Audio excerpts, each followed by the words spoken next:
Antérieurement, on a parlé des problématiques des microphones internes de la caméra, entre autres le fait qu'ils ne sont pas protégés du vent, parce qu'on ne peut pas mettre une grille anti-vent ou un dead cat sur un microphone de caméra.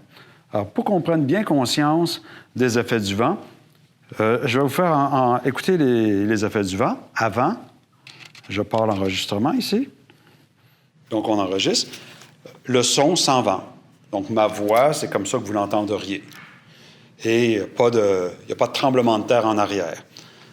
Alors, Geneviève va nous partir le ventilateur à la vitesse la plus lente. Puis vous allez voir sur le dead cat ici, à peu près la force du vent. Voyez-vous les poils qui bougent? On parle d'un vent comme ça. Moi, maintenant, je vais monitoriser ce qui se passe.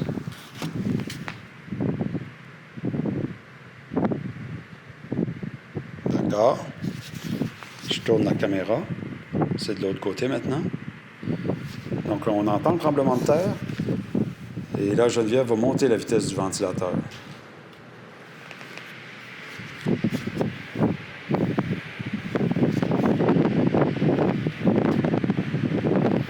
Encore plus rapide.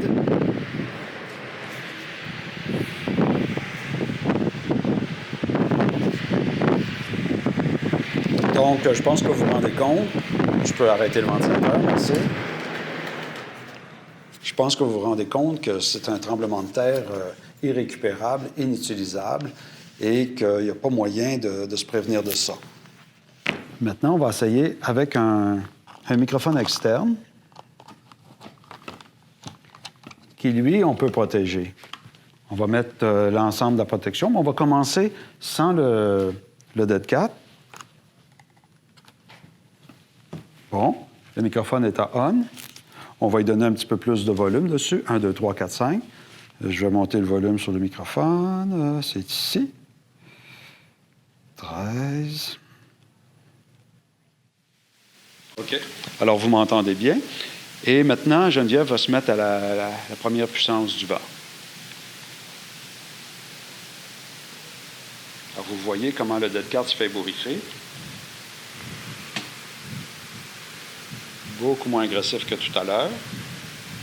Et je vais mettre dessus la protection supplémentaire pour marquer aussi la directionnalité. Hein? Ce microphone-là a vraiment besoin qu'on soit plus en avant.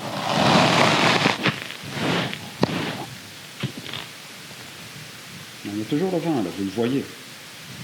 On l'entend à peine. Monte la vitesse.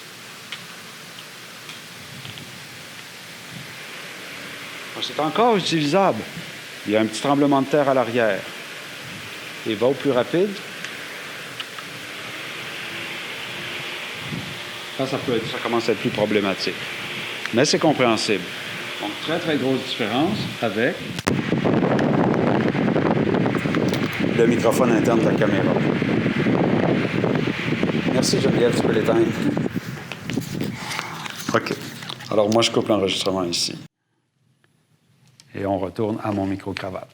Alors, c'était les effets du vent sur le microphone interne de la caméra et sur un microphone externe et l'impact de mettre une grille anti-vent plus ou moins sophistiquée, celle en mousse, ou bien celle qu'on peut ébouriffer, le dead cat. Il faudra trouver un mot français acceptable pour ce genre de protection. Alors, le vent, un gros ennemi, même si vous pensez qu'il n'y en a pas ou qu'il y en a peu, vous ne pouvez jamais prévoir la levée du vent dans une situation. Alors, le vent, c'est un grand ennemi. On ne peut jamais prévoir la puissance du vent. Même si vous avez l'impression qu'il n'y en a pas, bien, le vent peut venir par à-coups. Une petite brise, une petite levée, un petit passage temporaire. Et vous êtes préoccupé par la caméra, par ce que la personne dit. Et si vous n'avez pas un très bon casque d'écoute étanche à vos oreilles, les basses fréquences, le tremblement de terre que vous venez d'entendre, vous ne le remarquerez pas. Il faut vraiment, vraiment regarder ces indicateurs et en prendre conscience. La prémisse, là, c'est pas compliqué. Dehors, il y a toujours du vent. Même quand il y en a peu, c'est toxique pour les microphones. Dehors, les microphones toujours protégés. Et si vous devez utiliser le micro interne de la caméra sans protection, bonne chance qu'il ne vous arrive pas d'accident.